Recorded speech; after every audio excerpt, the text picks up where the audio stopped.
माननीय स्वाती लोंढे चव्हाण, उपक्रमशील ग्रामपंचायत अधिकारी स्वामी चिंचोली, रावणगाव, पांढरेवाडी, तालुका दौंड, जिल्हा पुणे यांना महाराष्ट्र जर्नलिस्ट फाउंडेशनचा यंदाचा प्रतिष्ठेचा the pride of India Bhaskar पुरस्कार जाहीर करण्यात आला।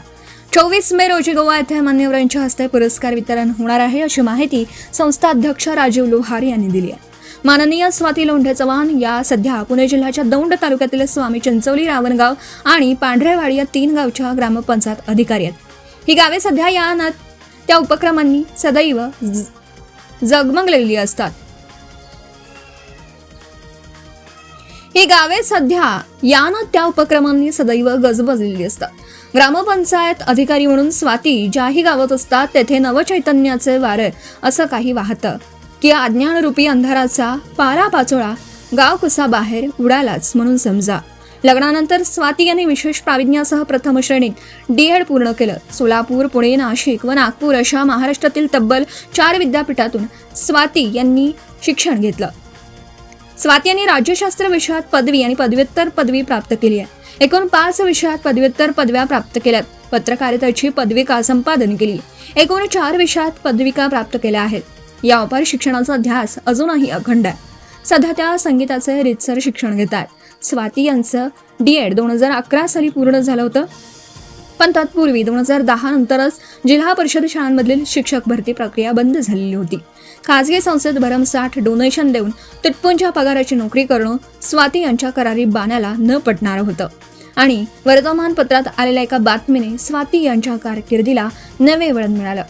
त्यावेळी ग्रामसेवक पदासाठी फक्त कृषी क्षेत्रातील पदवी आणि पदवीधारकांनाच नियुक्ती मिळावी म्हणून कृषी क्षेत्रातील विद्यार्थ्यांनी आंदोलन केलं होतं आणि त्याला प्रतिक्रिया म्हणून 2011 मध्ये शासनाने ग्रामसेवक पदासाठी कृषी क्षेत्रातील पदवीधारक किंवा 12वीला किमान 60% गुणांसह संगणकीय ज्ञान पात्रता निश्चित केली होती। सासरे दिवंगत गौतम चव्हाण यांनी ग्रामसेवेचे क्षेत्र हे देखील उत्तम सेवा क्षेत्र असल्याची जाणीव स्वाती यांना करून दिली। मला तर शिक्षिका व्हायचं होतं, पण असं स्वाती म्हणाल्या। त्यावर सासरे चव्हाण म्हणाले, बेटा शिक्षिका झालीस तर 1 वर्ग शिकवशील, पण ग्रामसेवक झालीस आणि मनावर घेतलंस तर अवघं गाव शिकवशील। सासऱ्यांचा हा सल्ला आणि स्वाती यांनी आज गाठलेला पल्ला हा या दोहोत घट्ट असं हे नातं आहे। जिल्हा निवड समित्यांमार्फत घेण्यात आलेल्या परीक्षेसाठी मग स्वाती यांनी अर्ज केला। स्वाती खरं तर अनुचित जाती प्रवर्गातून, पण निव्वळ गुणवत्तेच्या आधारावर त्यांची खुल्या प्रवर्गातून निवड झाली। 2 जानेवारी 2012 रोजी ग्रामसेवक म्हणून इंदापूर तालुक्यात त्या रुजू झाल्या। तालुक्यातील तरटगाव, बाभुळगाव, कांदलगाव व सरडेवाडी या गावांमध्ये ग्रामपंचायत अधिकारी म्हणून काम केलं। सध्या दौंड तालुक्यातील स्वामी चिंचोली, रावणगाव आणि पांढरेवाडी या गावांचा पदभार त्यांच्याकडे आहे। ग्रामसेवक म्हणून रुटीन कामे तर कर्तव्याचा भाग आहेतच, पण त्यापुढे जाऊन स्वाती यांच्यावर ज्या म्हणून गावांची जबाबदारी आहे ती गावे प्रबुद्ध करून सोडली। ग्रामसेवक हे पदनाम असलं तरी आपल्या कर्तृत्वाच्या बळावर त्या ग्रामशिक्षिका बनल्या। माहेरच्या व सासरच्या अशा दोन्ही कुळांचा गौरव त्यांनी वाढवला। वडील अध्यापक होते, त्यांचा वारसा पुढे नेलाच। ग्रामसेवक झालीच तर अवघ्या गावाला शिकवशील हा सासऱ्यांचा विश्वासही सार्थ ठरवला।